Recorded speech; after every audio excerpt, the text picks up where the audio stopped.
Mythological stories जो होती है ना, वो बेसिकली रिलेट करने के लिए होती हैं। एक सब्जेक्ट में पर्टिकुलर कोई एक इस तरीके का टॉपिक है कि पर्टिकुलर कोई प्लैनेट को हम डिस्कशन कर रहे हैं, तो ठीक है, उसको हम कैसे रिलेट करते हैं ना, किसी हाउस से, फिर किसी साइन से, फिर किसी नक्षत्र से, है ना। तो उस स्टोरी को, उस माइथोलॉजिकल स्टोरी को कैसे उस हाउस, प्लैनेट, साइन, नक्षत्र से कैसे हम रिलेट कर रहे हैं ना, अगर आप सोचेंगे कि मैं याद करूं, तो आपको कभी भी उसका बेनिफिट नहीं मिलेगा, क्योंकि आप खुद कभी आगे उसको आगे पढ़ा नहीं पाएंगे किसी को। कभी किसी ग्रुप डिस्कशन में बैठे हैं, कहीं कोई डिबेट चल रहा है, कहीं कोई हेल्दी डिस्कशन चल रहा है, तो आप अपना व्यू पॉइंट नहीं रख पाएंगे कभी भी। फिर अगर आपसे कोई कोई क्वेश्चन कर ले, एक हेल्दी डिस्कशन चल रहा है कि मंगल 4th हाउस में क्या होता है, आप अपना एक व्यू पॉइंट दे सकते हो वहां पे कि मंगल 4th हाउस में आप अपना व्यू पॉइंट दीजिए कि आपका व्यू पॉइंट क्या है मंगल 4th हाउस में। कोई बोलेगा मंगल बध है, कोई बोलेगा मांगलिक है, ठीक है। आपके पास कुछ डिफरेंट होना चाहिए। आपका क्या समझना है मंगल 4th से? कोई बोलेगा मंगल डेबिलेटेड है, नीच का है, तो सारी बातें सही हैं, कोई गलत है ही नहीं। मंगल को जैसे मैंने पहले समझाया कि हमने तीन तरीके से समझा मंगल को। मंगल कार्तिकेय भगवान भी हैं, मंगल मंगल ग्रह भी हैं जिसको हम पापी ग्रह बोलते हैं, मंगल हनुमान जी भी हैं। तो जब पापी ग्रह की बात करते हैं तो कभी भी वो कार्तिकेय या हनुमान जी नहीं है। अगर वो पापी ग्रह होगा तो वाकई में वो प्रॉब्लम देगा जीवन में, वो डिवोर्स करा सकता है। जैसे मैंने एग्जाम्पल दिया था आपको भगवान राम का, फिर मैंने एक रावण की कुंडली से को मैंने समझाया था कि अगर मंगल खराब होता है, मेलिफिक होता है, तो मंगल की मैंने बताया था 6th हाउस में कि वो रावण की कुंडली में कैसे काम कर रहा था। 6th हाउस मामा का है, ननिहाल का है, तो उसने मारीच जो उसके मामा थे, कैसे उसने उसको डिसेप्शन में यूज किया कि सीता हरण के लिए, है ना। तो मोटा मोटा मतलब यह है कि अगर आप जब भी माइथोलॉजिकल स्टोरी को याद रखेंगे ना, तो पर्पस डिफीट हो जाएगा, पर्पस डिफीट होगा।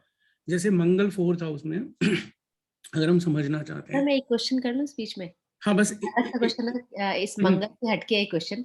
हाँ, फिर मैं पहले जस्ट एक छोटा सा ये क्लियर कर देता हूँ। हाँ जी, हाँ जी, ये चीज और कि जैसे आपको माइथोलॉजिकल स्टोरीज याद रहे, हाँ जैसे जी, 4th हाउस में मंगल है, तो हाँ जी, मंगल वहां नीच का है। क्यों नीच का है? देखो, 4th हाउस मोक्ष का घर है, वॉटरी हाउस है, कर्क राशि वहां पे होती है। मंगल एक अग्नि का कारक है, अग्नि का प्लैनेट है ना। तो मंगल को अगर हमें माइथोलॉजिकल स्टोरी से समझना है, तो अगर आप देखेंगे तो मंगल पराक्रम को दर्शाता है, मंगल एक सेनापति है। तो 4th हाउस में उसके डेबिलेशन का कारण ये हो सकता है कि अगर हम उसको रिलेट करें माइथोलॉजिकल स्टोरी की, लॉर्ड हनुमान की, कि वो कैसे अपना सारा पराक्रम भूल जाते हैं जब उनको लंका जाना होता है समंदर पार करके, तो कैसे जामवन जी उनको याद दिलाते हैं। तो बेसिकली मंगल 4th को एक गुरु की हेल्प की जरूरत है, जो कि अवेकनिंग कराए, वो उस पराक्रम को याद दिलाए कि भाई आप में ऐसा पराक्रम है। तो मंगल 4th हाउस को अगर आप ऐसे समझेंगे रादर देन कि वो डेबिलेटेड बहुत अच्छा आइडिया दिया है ना, आपने, बहुत कि अच्छा, वो बद बहुत ही है। अच्छा। तो उससे बेटर होगा कि आप उसको देखो, माइथोलॉजिकल स्टोरी का पर्पस ही यही है कि वो आपको ना एक एक रीजनिंग देता है ड्यूरिंग द कंसल्टेशन, और आपको अपने चार्ट में अपने क्लोज जितने भी फ्रेंड्स हैं, रिलेटिव्स हैं, आपको एक एक अलग एज देता है दूसरे लोगों से चार्ट को समझने के लिए। तो किसी के लिए भी इजी हो सकता है उसको समझाना, रेमेडी देना बहुत आसान हो जाएगा। तो मंगल 4th हाउस वाले को सबसे पहले गुरु की जरूरत है, जो कि उसको टाइम टू टाइम याद दिलाए कि भाई आप पराक्रमी हो, आप में शौर्य है, आप में साहस है, आप ये कर सकते हो। ठीक है, तो मंगल 4th हाउस खराब नहीं है। मंगल 4th हाउस में आप देखो, क्योंकि वो जल तत्व है वहां पे 4th हाउस में, ठीक है। वही 4th हाउस का जो जल तत्व है, अगर आप रामेश्वरम जाएंगे तो वहां पे आपको कुछ ऐसे पत्थर मिल जाएंगे जहाँ पे श्री राम लिखा हुआ है। वो पत्थर पानी में डूबता नहीं है। और वहीं पे रामेश्वरम जाओगे तो आपको मतलब कहते हैं कि साइंटिस्ट जो हैं वो ये भी देख रहे हैं कि वो एक पर्टिकुलर एक जगह है जहाँ पे रेडियो एक्टिव एलिमेंट बहुत ज्यादा है। रेडियो एक्टिव क्या है? इज अ मंगल की एनर्जी, अग्नि जिसको बोलते हैं। तो कहने का मतलब है कि पानी में भी पत्थर डूब नहीं रहा है, पानी में भी पत्थर डूब नहीं रहा है। मतलब समझ रहे हो कि भगवान राम के नाम में इतनी शक्ति है कि आप भगवान का नाम लो, भगवान राम का नाम लो, जीवन जो है तर जाएगा। इसका मतलब हिडन मीनिंग ये भी है इसका। तो उस स्टोरी में है ना कि वो नल और नील दोनों श्री राम लिखते हैं और वो पत्थर डूबता नहीं है और उनको कर्ज है बचपन में ऋषि का कि भाई आप जो भी चीज पानी में डालोगे वो डूबेगी नहीं। तो वो कैसे कर्ज कन्वर्ट हो जाता है ब्लेसिंग में। तो बेसिकली लिटरली में किसी भी चीज को ना मतलब लिटरली नहीं लेना चाहिए। श्राप है तो श्राप में समझें, ब्लेसिंग है तो ब्लेसिंग में समझें। ब्लेसिंग कन्वर्ट कर्ज में भी है और कर्ज कन्वर्ट ब्लेसिंग में भी हो जाती है। तो मोटा मोटा मतलब ये है कि इसको हम और भी इन डेप्थ में समझ सकते हैं, बट मैं आपको ये फूड फॉर थॉट दे रहा हूँ कि माइथोलॉजिकल जो स्टोरीज होती हैं ये अगर आपने रिलेट करना सीख लिया तो किसी भी चार्ट में कहीं पर भी कोई भी प्लैनेट हो, कंजंक्शन हो, आप इजीली डिकोड कर सकते हो। हाँ बताइए क्या क्वेश्चन कर रहे थे? सर मैं जैसे हम वास्तु में नॉर्थ को ये बताते हैं कि ये अपॉर्चुनिटीज आती हैं तो नॉर्थ से, तो लेकिन हम नॉर्थ को कुबेर की भी जगह मानते हैं। तो इसकी कोई स्टोरी है कि कैसे अपॉर्चुनिटीज का कुबेर से रिलेशन किया गया है इसको ना?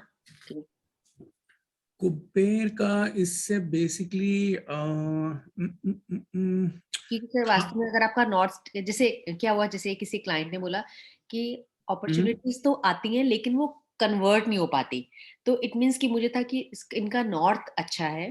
तो उसकी लाइन को मैंने, जो कि सर मेरी आदत है कि मैं जो क्लाइंट बोलते हैं उनकी लाइन वर्ड टू वर्ड वो लिखती हूँ, क्योंकि उनका लैंग्वेज से उनको पता लग जाता है कि क्या प्रॉब्लम आ रही है।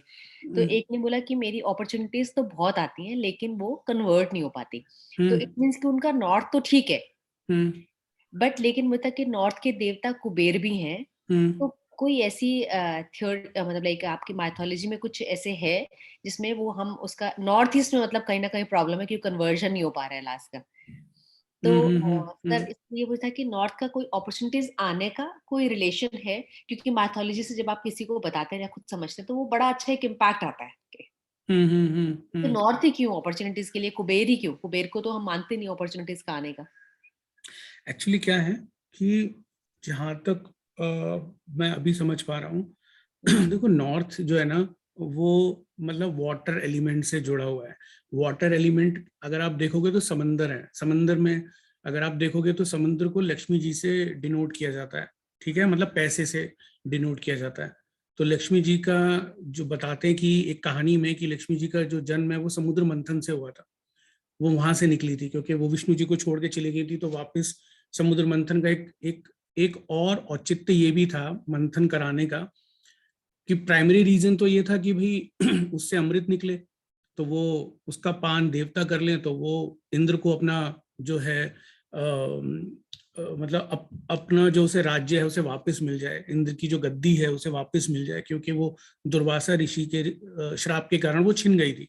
दुर्वासा ऋषि ने श्राप दिया था और इसलिए वो भगवान विष्णु के पास गए थे कि इसका क्या करें। तो उन्होंने बोला एक काम करो, आप समुद्र मंथन करो, समुद्र मंथन से जो अमृत निकलेगा आपको हम कैसे भी करके जो है आप सबको हम वो जो है डिस्ट्रीब्यूट कर देंगे। तो जब डिस्ट्रीब्यूट कर देंगे तो आप लोग अमर हो जाएंगे, फिर तो आप किसी पे भी विजय प्राप्त कर सकते हो। तो एक कारण ये था, मगर उसका एक हिडन में ये भी था कि विष्णु जी को लक्ष्मी जी वापस प्राप्त करनी थी।